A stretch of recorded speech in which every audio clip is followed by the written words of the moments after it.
Good day to all of you guys. We're actually here right now in Barangay Holy Spirit. Kahit medyo makulimlim na, hindi kami magpapapigil na mag-show sa inyo ng mga magagandang properties.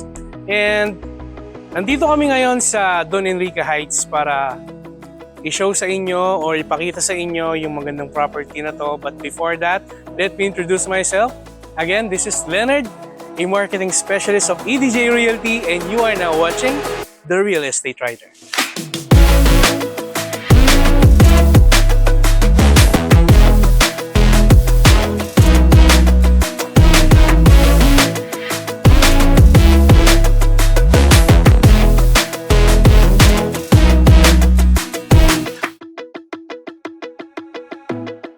Okay guys, alam ko excited na kayong makita kung ano ba yung nasa loob ng property na to, yung house review, yung mga features. But before that, kailangan muna nating punta sa mga malalapit na establishments or in short, motovlog part na. So again, samahan nyo kami ni Kuis J para ikutin yung mga malalapit na schools, hospital, ano ba, mga mall at mga supermarket na malapit sa property na to para ma-consider nyo kung sa inyo talaga itong property na to based on its location. Hello guys! Welcome sa aming motovlog. Uunahin na natin yung mga hospitals. Pagpunta namin dito sa property na to, napansin namin na malapit to sa Diliman Doctors Hospital. Actually, kaharapan lang siya pero since sa kabila siya ng Commonwealth, so this is just 2 kilometers away from the property. And ang New Era General Hospital, dahil napakaganda ng service dito, ang daming napagaling nito during COVID days. So ang New Era General Hospital ay 1.5 kilometers away lang po. Kung may mga kids naman po tayo, kailangan i-consider natin kung ang property ay malapit ba sa school. Malapit na malapit po ito sa The Seed Montessori School. This is just 650 meters away from the property. At kung gusto naman natin sa kabila po ng Commonwealth, meron din po dito na magandang school which is ang Diliman Preparatory School. 3.1 kilometers away lang po siya from the property. Malapit din po ito sa isa sa mga sikat na school po dito sa Quezon City which is ang FEU Diliman. 3.9 kilometers lang po ang lapit po ng property po dito. Siyempre, kailangan din natin include ang New Era University because they are offering from preschool hanggang college level po. And that is just 2.7 kilometers away lang po sa property. At hindi natin pwedeng kalimutan yung mga hilig ni Mrs. o ni Ma'am na mag-grocery. So malapit po ito sa mga supermarket. Unahin na po natin ang Ever Supermarket or Ever Gotesco Mall which is 3.7 kilometers away lang po sa property. Malapit na malapit din po ito sa Pure Gold Commonwealth which is 900 meters lang po or less than kilometers away from the property. At napansin din namin nung dumaan kami dito, meron din Shopwise Commonwealth branch. 1.4 kilometers away lang po siya sa property. At yun lang po ang aming mga nakita, pero mas marami pa po kayong makikita ng mga establishments once na-acquire nyo po ang property na to. Thank you so much sa pagsama po sa amin ni Kuis J. Babalik na po tayo sa house review. Goodbye! Thank you sa pagsama sa amin sa motovlogging part and papasukin na natin tong property, wag na natin patagalin. So this is the gate, made up of steel. So napansin ko lang, although hindi siya ganun kalapad, pero okay na rin, di ba? So daanan lang naman ng tao eh. So steel to, matibay, sturdy. And this part of the property is the car garage. So pwede tayong magpasok ng dalawang, let us say, XL cars or one XL and one sedan. Pwede. Kasi yung XL dito, yung sedan siguro dito. Yan. So, 2-car garage siya. And syempre may water faucet na doon. Pwede kayong kung gusto nyo mag-outdoor na maglaba, pwede dito. Di ba? May mga sockets doon and water faucet. And pagdating naman dito guys, ang gusto ko yung sa harap ng property, maganda yung accent na, yung mga color accent na pinili ni seller. Alright. And just to give you an idea guys, this property was built just this year.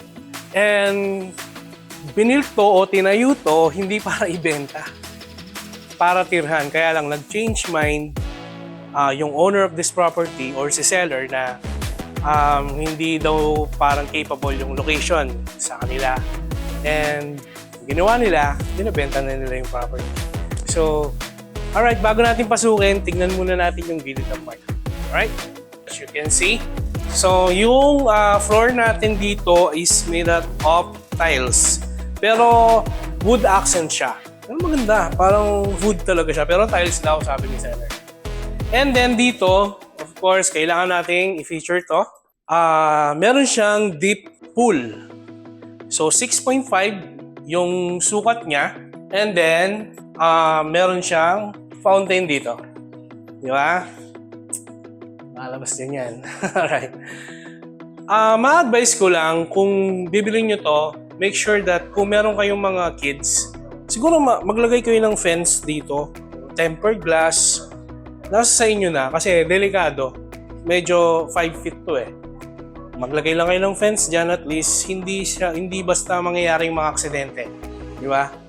And then dito sa likod, tayo dito. This is the shower room para dito sa labas, para dito sa likod. May mga nagsiswimming, pwedeng mag-shower dito, and may toilet and bath na dito. Papakita na yung street. Right. Okay guys, dito yung filter machine ng property na to. Okay, and then ito yung toilet ni maid's room. Kasi nandito si maid's room. Nasa likod siya. Okay. Ito yung maid's room guys. So, okay na rin for a maid's room. Hindi naman siya parang kawawang-kawawa, di ba? Kasi hindi siya kulog, meron siyang window dito. Alright. So again, pasukin na natin yung property. Tara! Okay guys, nandito na tayo ngayon sa harap ng property. Kahit umuulan, tignan nyo naman. Tutuloy natin to guys. Alright. Ito yung door. Napansin ko dito, solid wood talaga siya. Mabigat. Mabigat din siya. And Ariston yung brand ng lock, which is hindi na siya parang common lock. Hindi siya common lock. Ano to? Medyo premium. May pagka-premium talaga. Yung door handle and lock po ng pinto. Bubuksan na sa atin. Natin, mga viewers. Mabigat. Mabigat yung pinto. Okay siya. Okay siya sa akin. Okay, sasara natin. Baka pumasok yung tubig. Alright. So, sinara na ni Kuis Jay. Thank you so much. And pagpasok nyo, pagpasok natin sa property, ang gusto ko dito, itong mirror na to, in which parang nakakaaliwalas siya, nagkakaroon na siya ng extra space, maganda siya sa mata, kasi may mirror dito. Right? And wow, ang laki ng, malaki to. Ang laki ng living area nila. No? This is your living area, guys. And as you can see, dito yung TV. Pwede ko yung maglagay ng TV dito. And nilagyan nila ng ganyang accent, parang fluted. And this is a PVC. And this is a wood. Then laminated. Maganda. Kasi parang hindi mo talaga mafe-feel na parang binid siya para ibenta. Then, included na to, itong light na to dito sa living area. And guys, baka magtaka kayo kung anong space to. Okay? Ang ganda nga lang kasi ng pagkakagawa. Fluted siya, and this is your guest room. Okay. This is your guest room, or pwede nyo i-convert into an office. So, mas maganda siyang gawing office kasi ayun yung view mo kapag nag-o-office ka dito. May sarili kang office sa bahay. Nice. And makikita natin na yung property na to is naka-ready na po yung mga electricals nila for split type AC. Ayan. So si installer na lang ang maglalagay ng split type. Alam na nila yon pag nagpalagay kayo ng split type AC. Tara! Nakikita nyo kung gaano ka-spacious dito. Diba? Pwedeng sumayaw, pwedeng kahit anong gawin nyo. And this area, itong particular area na to, dito kayo pwedeng maglagay ng, let us say, dining table good for 8. Diba? Dito, pwede dito. And then, dito tayo. Itong part na to guys, nakalimutan ko lang sabihin, pwede nyo siyang gawing lanay. Itong part na to hanggang dito. Lanay area. Okay, dito yung lanay area. Okay guys, dito na ako lulusot. Okay. Dito naman tayo, of course, sa paboritong area ng mga mommies na or daddies na mahilig magluto. So, included na po itong range hood, a heavy duty range hood na La Germania po yung brand, and also La Germania combination of gas and electric stove. Game. Galing. And this one, ito yung nagustuhan ko dito. Alam niyo kung bakit? This is made up of granite. And then kung ako ang makakabili ng property na to, lalagyan ko siya ng mga stool dito. Alam niyo yan? Para may stool dito, pwede kayo mag-breakfast while nagluluto si daddy or si mommy. Dito na kayo mag-breakfast, di ba? Nice one. How about you, Chris J? Ano masasabi mo? Okay, dito na tayo sa mga cabinets. This is your pantry.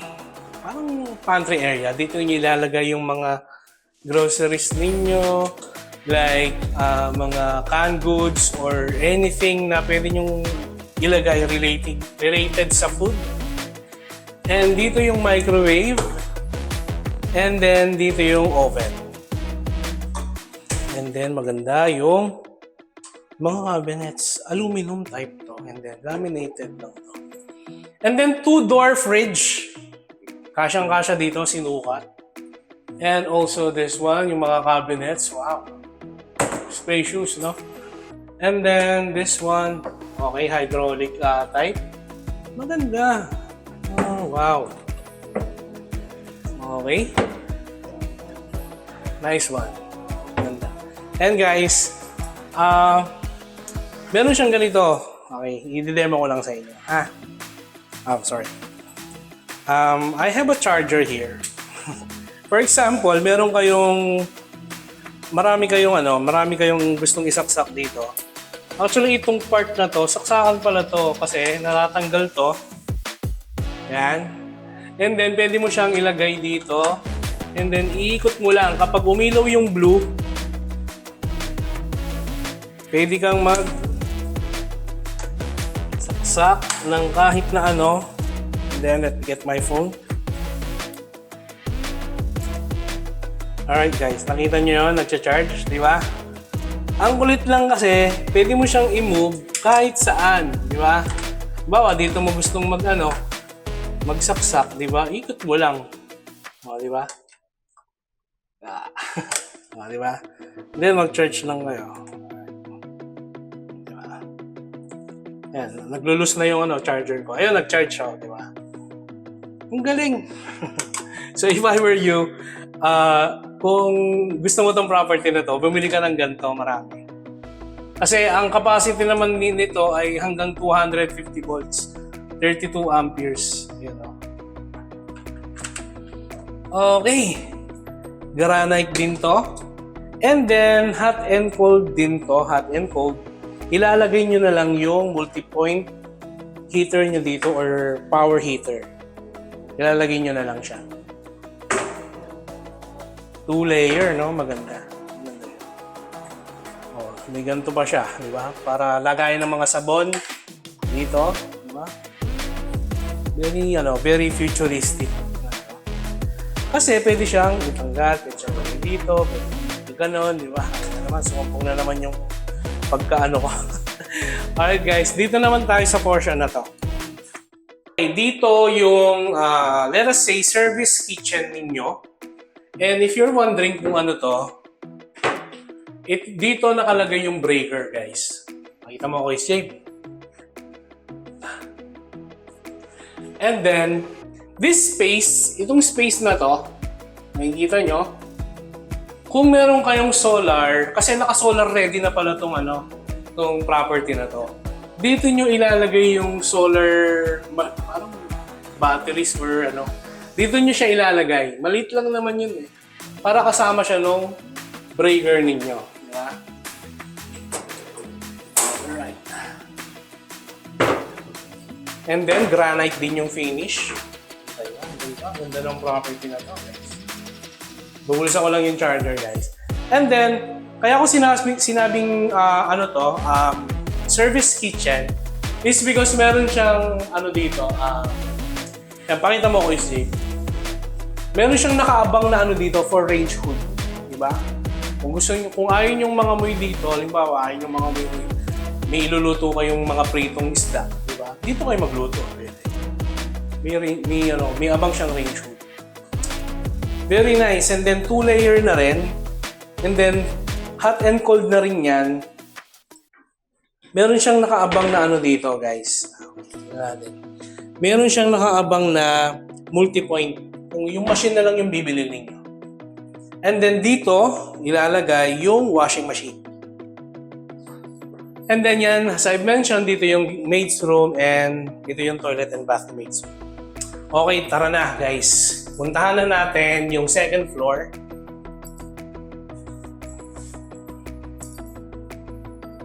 Oh, I forgot. I almost forgot, guys. Dito pala, sa sobrang ganda ng design, ginawa nila fluted wall PVC. Ito yung pinto ng... Okay, paano ba ito? Pinto to eh. Ba't nasara? Ay. Ayun, tutulak mo lang. Alright, ito yung pinto para sa... hindi natin masabi kung powder room siya eh. Pero yeah, we can consider it as a powder room. And then may toilet and bath, diba? Kasi may shower room siya eh. Kaya hindi siya pwedeng tawaging powder room. So, toilet and bath dito sa ground floor. So, basically, meron na tayong dalawang toilet and bath sa ground floor tsaka isang toilet sa may maid's room banda, di ba? So, 3 na yan, guys. So, okay, pasukin na natin. Made out of steel, yung hawakan ng stairs. And then, ito naman is tempered glass. At yung inaapakan natin, yung stairs, made up of yakal. Wood type niya is yakal. Okay. Dito naman, makikita natin is meron tayong mga screens in which pwede nating buksan to para pumasok yung hangin. Ito yung gusto ni Kuya Jake eh. Yan, mahangin na bahay. Yan, para daw presko. Buksan muna natin, di ba? Para pumasok naman yung hangin dito kasi sayang naman. Why? Because this property has a high ceiling when it comes to second floor. Di tulad ng ibang bahay, hindi sila high ceiling, pero ito high ceiling yan. And imagine, wala tayong ilaw ngayon, pero tingin mo yung pagkakadesign ng roof. Para siyang translucent. Tama ba yun? Translucent type. Diffuse type pala, sorry. Para siyang diffuse type. Di ba?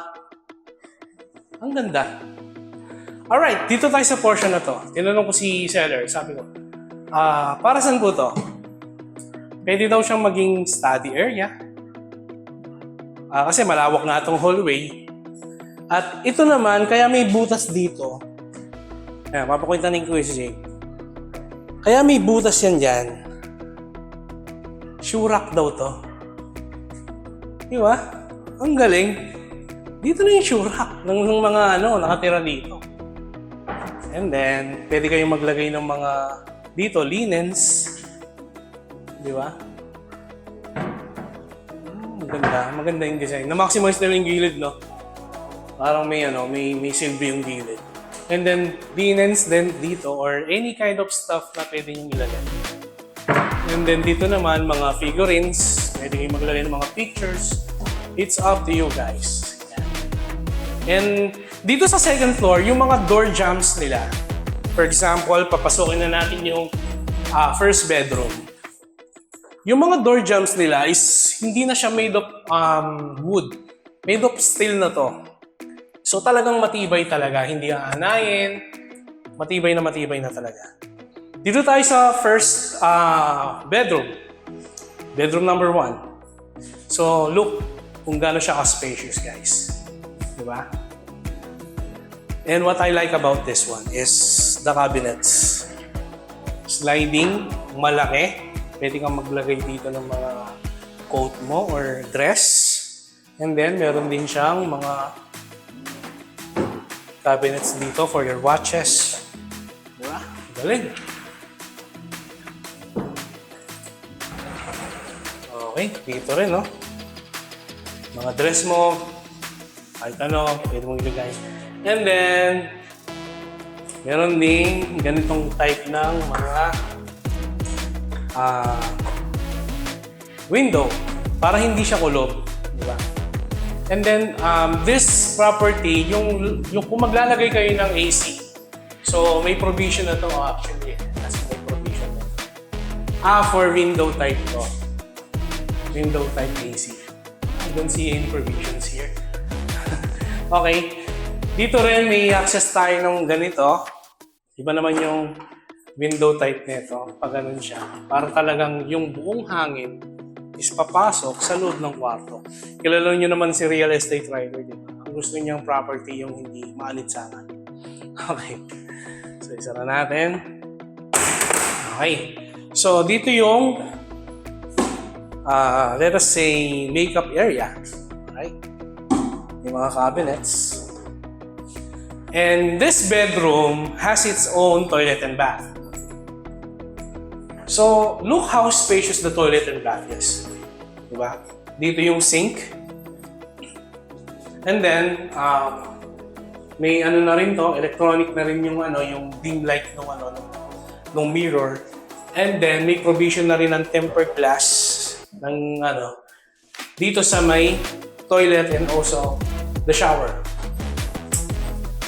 Ganda. And then, still na to guys.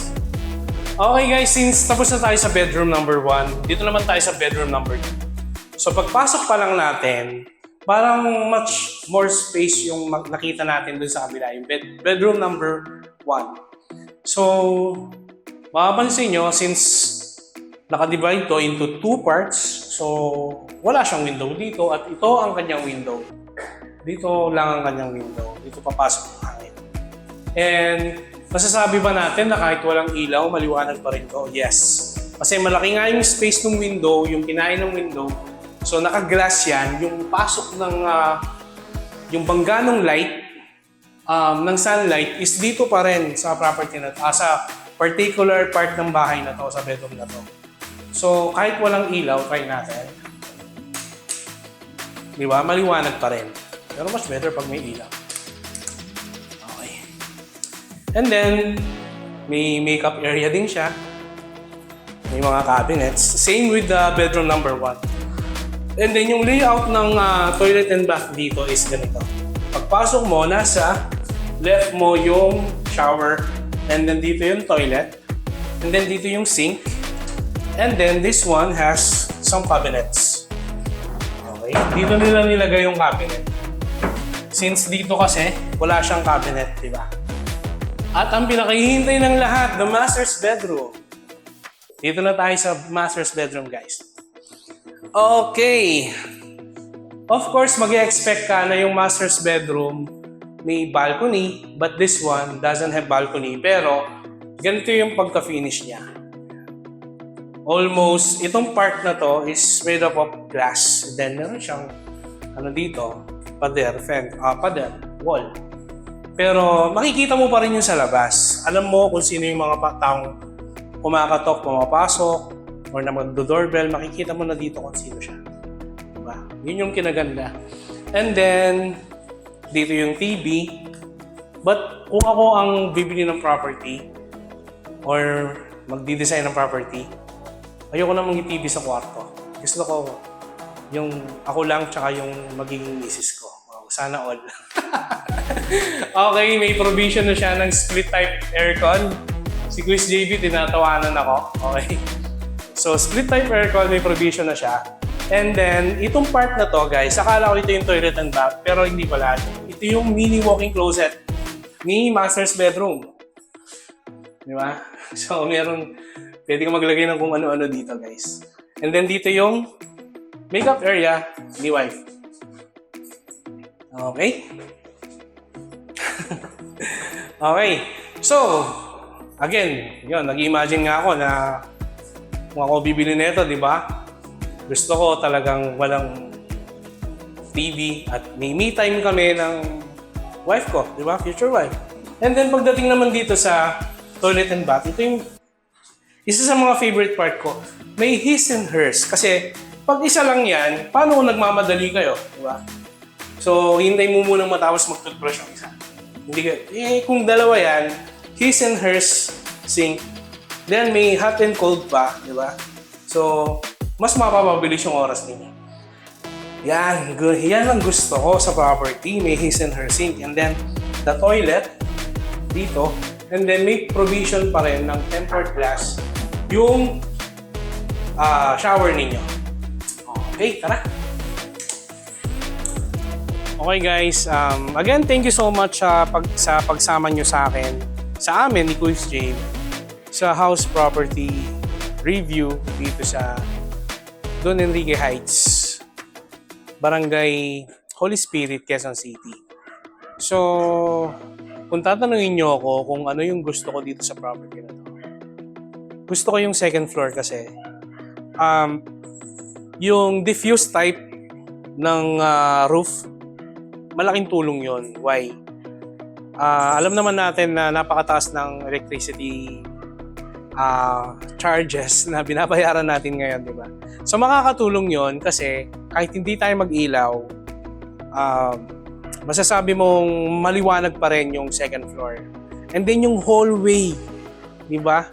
Napaalawak ng hallway, knowing that this property has a total floor area of 226 square meters. Para sa akin, makatarungan naman yung ginawa nila sa na layout dito sa property na to. Kasi nga, the seller told me that this property is built hindi para ibenta, para talaga tirahan nila. This property has a total lot area of 200 square meters and then ang price nito is 28.8 million and that is still slightly negotiable. So if you want to get this property, ayun, message nyo kami sa Viber. Okay? Pina-flash naman namin yung Viber number namin dito sa screen. And mag-set up tayo ng property viewing para makita nyo itong property nito and see it yourself kung gaano kaganda. And then itong location pa ng property, malapit siya sa other gate ng village na ang gate na yon, ang labas mo agad, Commonwealth na. So yun lang, again, thank you so much sa pagsama sa amin.